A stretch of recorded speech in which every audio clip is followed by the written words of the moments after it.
Onam bumper നറുക്കെടുപ്പ് September 27-ന്. ഒന്നാം സമ്മാനം 25 കോടി. ഓ, ആ 25 കോടിയൊക്കെ കിട്ടിക്കഴിഞ്ഞാൽ ലൈഫ് സെറ്റ് ആയല്ലേ? എവിടെ സെറ്റാവേ? നീ സംഭവം അറിയാം, ആ. എൻ്റെ നാട്ടിൽ ഒരാൾക്ക് 1 കോടി ഉറുപ്പിക ലോട്ടറി അടിച്ചു. ഓ, അയാളുടെ ഇഷ്ടോട്ടുണ്ടാവും. എത്ര കിട്ടും അയാൾക്ക് 1 കോടി അടിച്ചാൽ? ഒരു 10-15 ലക്ഷം കിട്ടൂലേ? വരാന്താ ടാക്സും കോക്സും എല്ലാം കഴിഞ്ഞിട്ട് 60-65 കൈ കിട്ടും. എന്നാലും 65 കിട്ടൂലോ. എടാ പിന്നെ അതിനും കൊടുക്കണം ടാക്സ് പോലോ? അതിനും കൊടുക്കണോ ടാക്സ്? അപ്പൊ പിന്നെ എന്തിനാ ലോട്ടറി എടുക്കണത്? ടാക്സ് കൊടുക്കാൻ വേണ്ടി മാത്രം. ആ ബാബുച്ചാ, ഓണാഘോഷം ഒന്നും കഴിഞ്ഞില്ലേ? ബാബുച്ചാന്റെ ഓണാഘോഷമൊക്കെ തുടങ്ങിയല്ലേ മോനെ. എന്താണ് പരിപാടികളൊക്കെ?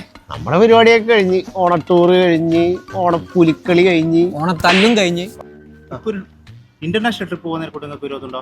നല്ലതല്ലേ? നല്ല കാര്യം. നല്ലായിട്ട്. നമുക്ക് ഇത്തവണ ഇന്ത്യ ഒന്നും വേണ്ട, വല്ല മലേഷ്യയോ തായ്ലൻഡോ അല്ല വിയറ്റ്നാമൊക്കെ. പഴയ ടൂറിന്റെ പൈസ കിട്ടിക്കാ ബാക്കി ഇതുവരെ തന്നിട്ടില്ല. എടാ ഫുൾ ചെലവ് ബാബുച്ചാൻ ഉണ്ടാവും. നിനക്ക് എന്താ പറ്റിയത്?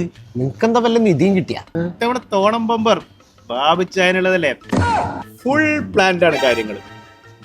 സെറ്റ് അല്ലേ? അപ്പൊ ഓക്കെ അല്ലേ? നടന്നത് തന്നെ.